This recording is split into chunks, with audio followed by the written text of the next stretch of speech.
One Zambia, one nation. Time now for the news at 18 hours on TV2, the Pulse of Television. To present it, my name is Mapalo Chubale. Here are the headlines. Police have established that 1,901 stores were affected by the fire, which swept through Lusaka City Market on Tuesday morning. Government has completed constructing 275 health posts of the 650 planned for construction countrywide.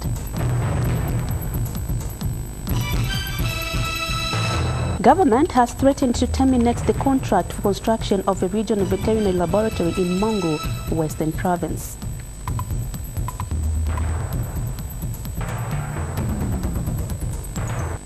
And now the details.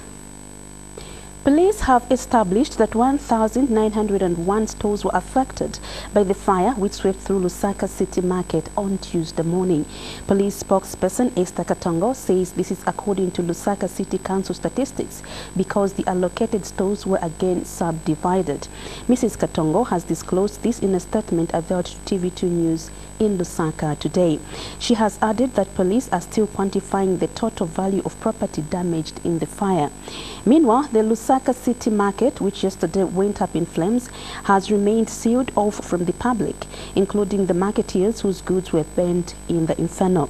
This is as the police forensics team moved on site to start investigating the fire that has reduced one of the country's biggest markets to ashes.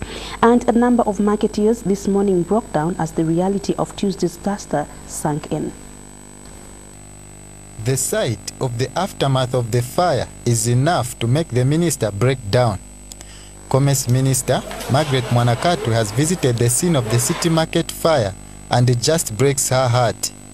More so after listening to traders' lamentations. However, a hug for Ms. Mwanakatu, who is also Lusaka Central Member of Parliament, is enough to calm down the emotions. Ms. Mwanakatu is saddened that the little resources marketeers had invested has been lost.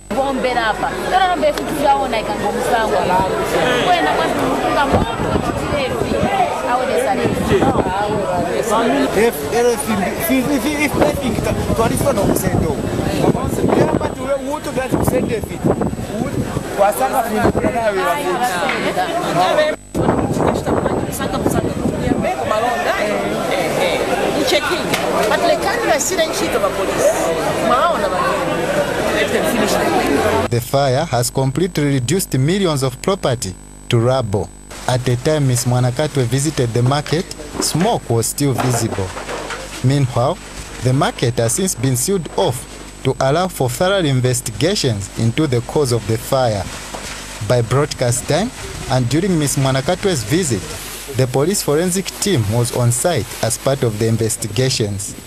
For now, as traders are waiting to access what has remained of their stores, their hope is that they resume business as soon as possible. But for many, where to start from is the biggest challenge. Lucky Piri, TV2 News, Lusaka. Thank you, Lucky, for that report. Meanwhile, some of the traders affected by yesterday's fire at the city market have started conducting their businesses from outside the gutted structure. They have told TV2's Delphista Lungu that they cannot afford to stay at home as the market is their only source of livelihood. Meanwhile, the traders today held a meeting with the Disaster Management and Mitigation Unit, DMMU, and the Lusaka City Council. Here are the details. City market has been closed to the public, but those who depend on carrying out businesses at this market for their livelihood are still hanging around the gutted structure. Some traders are hanging around hoping to get some good news from the authorities, while others have opted to continue conducting their businesses in difficult circumstances. For instance, the butchery section, among others, have displayed their merchandise in the scorching heat of the sun, risking their products to easily go bad, all in the hope of realizing something for the family.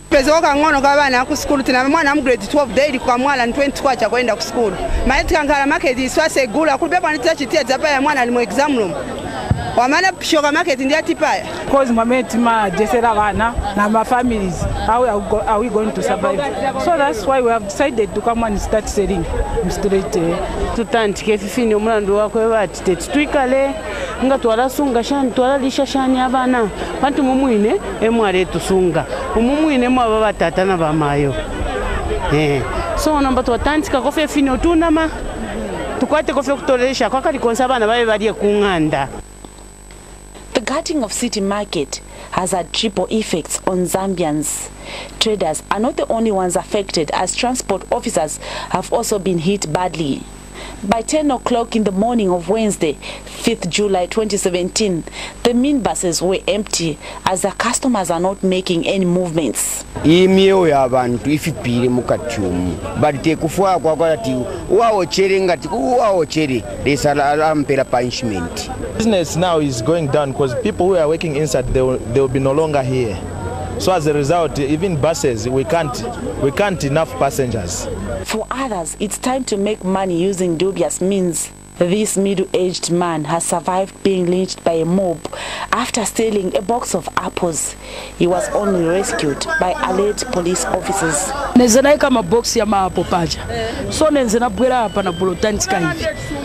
Nichoka paja naona cha mnyama atanyi na muonera nisha nyamula pa mutu afika paja. Jepa mena punzirira nisha nyamula maapo aenda nayo. For now, the market will continue to be a center of activities as different interested parties have continued to tour the market. Teofista Lungu, TV2 News in Lusaka. And a 39-year-old widow of Lusaka's Mutendere compound says her family's future is uncertain after her store was burnt in Tuesday's market fire. Josephine Walia, a shoe trader, says she lost goods worth 60,000 kwacha in the fire and she does not know how she will survive. TV2 News has caught up with the widow in the two-roomed house she shares with 12 dependents. Ben Lopsikazwe reports. Usual chatter that characterizes the Walia family has been toned down. The older children seem to understand why, and the little ones may learn about their new predicament later after the impact begins to weigh down on the family's finances. At most, they have been glued to the news, lingering on every fresh piece of information that will help the family try to see where they stand, and more importantly, how relevant authorities will assist them. Josephine Walia, 39, is trying to hold everything together for the sake of her 12 dependents. She later asks me who will hold the family together if those who look up to her see her tears. Bantu mina mailo kuma 05 at city market night. So all bantu at city market night pia magari sapwa haisa rokutontonga nyabwini. Apa kwambira na alifirwa mlando wabana wingo bonsonga pano panganda. Shakwata ba brother bandi bonse balifa bakuru balisha abana. So twalya kana ba sister bandi balisenda ko babiri na nina senda ko babiri basi bandi bali na phone ndina babiri. After her husband died, she inherited some of his debt, something she has been paying for on a monthly basis thanks to her shoe selling business at Lusaka City Market. Kai bali kwete ko problem bali ngire ko jere baba fumye ta kwete chichonse so na ile ko B bank mu Kongole mpia na ya Kongole mpia bali shire ko not Kongola bali mebandi na bwesha and then na pitisha fafini. Josephine says her hands are tied. Okay, not nimfurungana fefili even my nali furungana One of her dependents, 15-year-old Friday Wadia, is worried about his aunt. Government the business yao. Providers in school then a stable situation. Her only source of income went up in flames on Tuesday morning. Penlopsikazwe, TV2 News, Lusaka. Now, President Lungu, who this evening addressed the nation over the security situation in the country. The address, which will be aired on both ZNBC radio and television, will run at 20 hours. This morning, an emergency cabinet meeting to discuss the country's security took place in Lusaka. The head of state said yesterday that there was need to address the escalating acts of sabotage on key installations in the country. The president's statement came after the Lusaka city market was gutted. The country has in the recent past been experiencing fires involving key installations such as ZESCO power lines, local courts and markets. The Zambia National Marketeers Credit Association, ZNBC, says the gutting of city market is a setback to marketeers. Association President Mupila Kameya says the act is retrogressive to the country's development agenda. And Mr. Kameya has called on government and other stakeholders to quickly come on board and support the affected marketeers financially. Meanwhile, Redeemed Methodist Church Senior Pastor Paul Wupe has condemned the act, describing it as criminal and inhuman. Gutting of the city market and other public infrastructure in Zambia is not the right way to go for any responsible citizen. The act is retrogressive to the country's development agenda, and it must be condemned in the strongest possible terms by all well-meaning Zambians. The act is a great loss to the Zambian economy, a loss to the marketeers, the traders, their families, and above all, a loss to the consumers and the suppliers too. But very importantly, the marketeers have lost twice, property and money. As people in the informal sector, the continued cannibalization of our property, money, and the future of our children through these illicit acts of some unknown and unscrupulous groups is a national disaster and the greatest calamity of our time. Meanwhile, Presidential Markets Empowerment Fund patron Chanda Kawe has appealed to the public, private institutions and individuals to contribute any resources that can help revamp businesses in city market fire victims. And Mr. Kawe, who is also Central Province Permanent Secretary, has described the act of arson at City Market as ungodly. Meanwhile, Mr. Chanda has disclosed that 300,000 kwacha has been released by government to aid the marketeers whose stands were destroyed in Lusaka's Kamwala Market. Mr. Kawe has said this today in Kawe when Basic Teachers Union of Zambia General Secretary Jeffrey Simontala paid a courtesy call on him.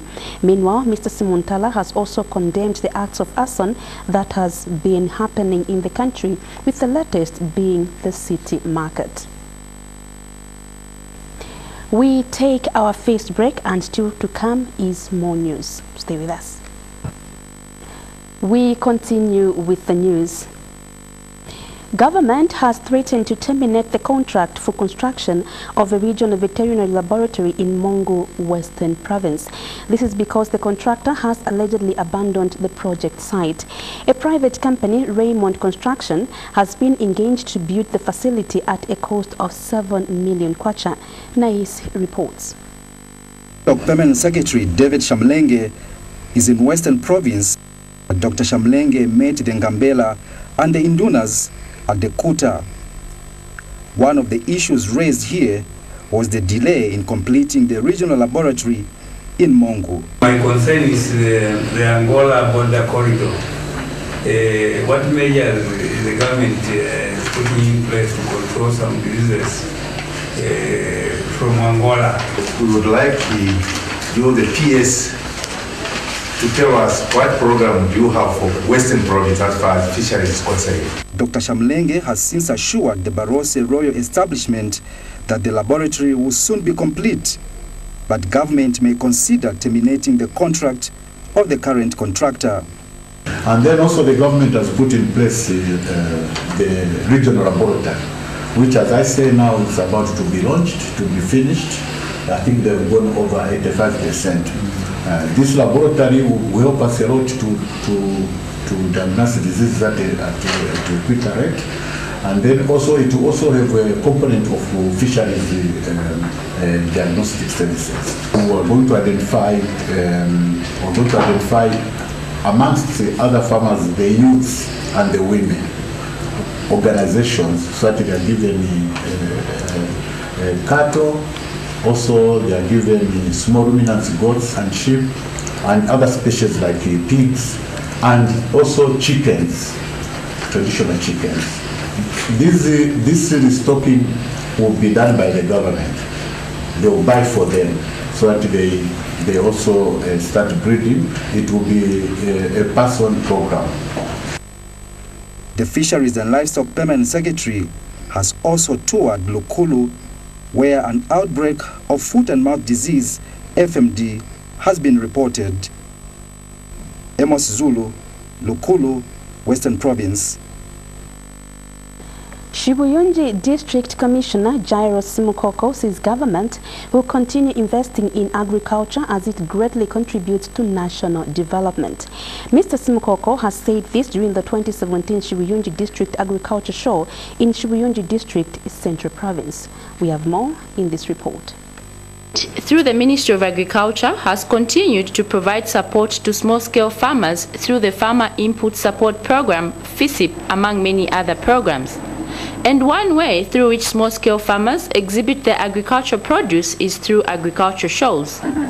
We are here today in Shibuyunji District, where we're witnessing over 100 farmers who have come to exhibit different farm produce.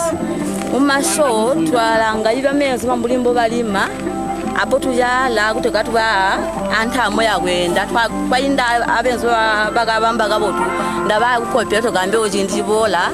The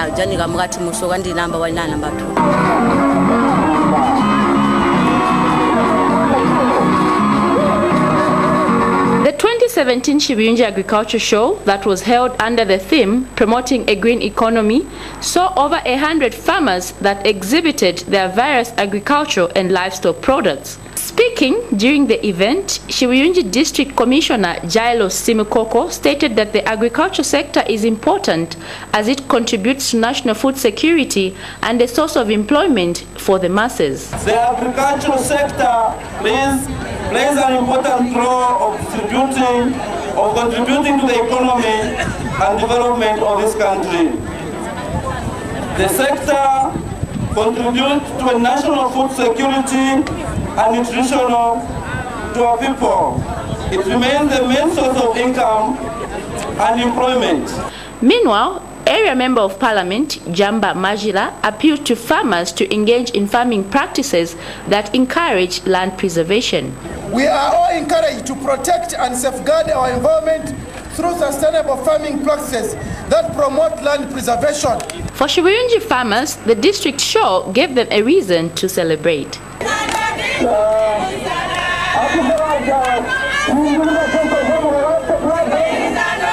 I'm Christabel Mtale, reporting for Nice News in Shibuyunji District, Lusaka Province.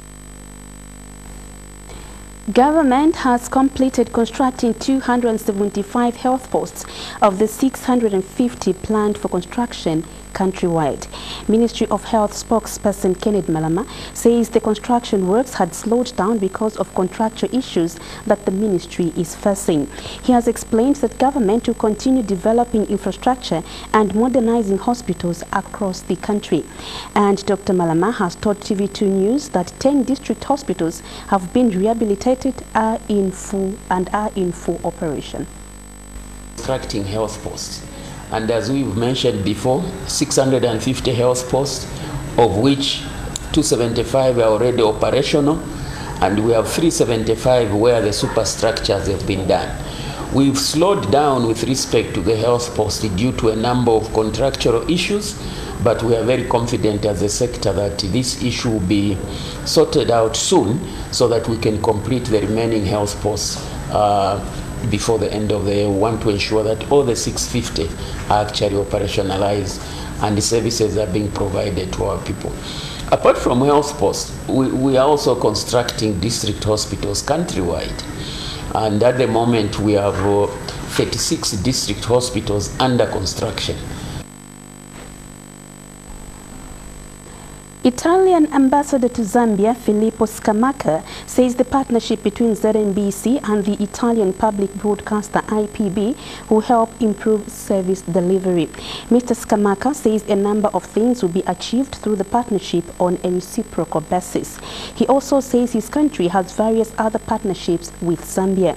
Speaking when he paid a courtesy call to ZNBC Director General Richard Mwanza, Mr. Scamacca said he is optimistic that the partnership will yield positive results for the national broadcasters. And Mr. Mwanza stated there is need to cooperate with the Italian media in an effort to improve various broadcasting aspects. I am very much optimistic about this talk, this negotiation underway with the Italian public broadcasting television. I am confident that through it it will be possible to achieve a number of things on a reciprocal basis. The Italian public television, RAI, has sometimes an interest to make production here. Eventually, this could be the case with ZNBC. We want us to exchange our professionals and technical experts, and also cooperate in training where maybe we can second some of our staff to the Italian television and some of the staff at the Italian television to ZNBC. Your Excellency, one area that I wanted us to look at very closely is the film production. Recently, the government approved the film policy, so we do have the film policy in place. We having this policy without much experience on film production, and we believe strongly that the assistance you're going to give us will not only benefit ZNBC per se, but also benefit Zambian citizens. The Director of Public Prosecution, DPP, has discontinued the case in which Presidential Special Assistant for Press and Public Relations, Amos Chanda, was accused of contempt of court by UPND leader Hakainde Hichilema. In this matter, Mr. Hichilema and 5 others had sued Mr. Chanda together with Daily Nation newspaper proprietor Richard Sakala. But when the matter came up today, DPP Lilian Siuni told Lusaka Magistrate Felix Kakoma that the decision is in line with powers vested in her according to Section 88 of the Criminal Procedure Code. It is alleged that the accused issued statements that were contemptuous and defamatory. Mr. Chanda was represented by Lusaka lawyers Lubinda Linyama and Eric Sulwamba, while Mr. Sakala is represented by Jonas Zimba. In sports news, football analyst Ruben Kamanga says Chipolo Polo coach Wedson Nyirenda is under pressure to redeem himself using the 2017 Senior COSAFA Championship. This is as Nyirenda's side today plays Tanzania in the semi-finals of the ongoing COSAFA Championship in South Africa. Kamanga, however, says Zambia is capable of beating Tanzania, and the COSAFA is an opportunity for Nyirenda to redeem himself from the recent loss to Mozambique in the 2019 AFCON qualifier. Hope is that they build on the win that they posted in the previous game. There's been a lot of pressure on Wedson Nyirenda, and rightly so, because he struggled to win a competitive game for Zambia. But he broke the jinx, and my prayer and hope is that he builds on that particular win. But he has to be aware of the opposition, who played very well in the previous game. They looked more at home than we were. We looked a little bit jaded, but we scored 2 important goals and defended well. But it's an opportunity for the young lads now to stand up and be counted. I know Branwell has come to the party, slowly becoming like a liberation, and I expect him to continue on that sort of form. And if he does, Zambia plays as a team. They become a bit better on their passing game. I think they can beat Tanzania, but it will not be an easy game. I looked at Tanzania, the way they play. They are very compact in the midfield. Their width is very good, and up front they look like a team that can tear any sort of defense. But I'm very confident that the young lads will continue on that particular win. Zambia and Tanzania are currently playing in a phase semi-final of the tournament, while Zimbabwe face Lesotho in the other semi-final. Zambia is currently leading by 4-1. To end the news, we take a look at the headlines once again. Police have established that 1,901 stores were affected by the fire which swept through Lusaka City Market on Tuesday morning. Police spokesperson Esther Katongo says this is according to Lusaka City Council statistics because the allocated stores were again subdivided. Government has completed constructing 275 health posts of the 650 planned for construction countrywide. Ministry of Health spokesperson Kenneth Malama says the construction works had slowed down because of the contractual issues that the ministry is facing. Government has threatened to terminate the contract for construction of a regional veterinary laboratory in Mongu, Western Province. This is because the contractor has allegedly abandoned the project site.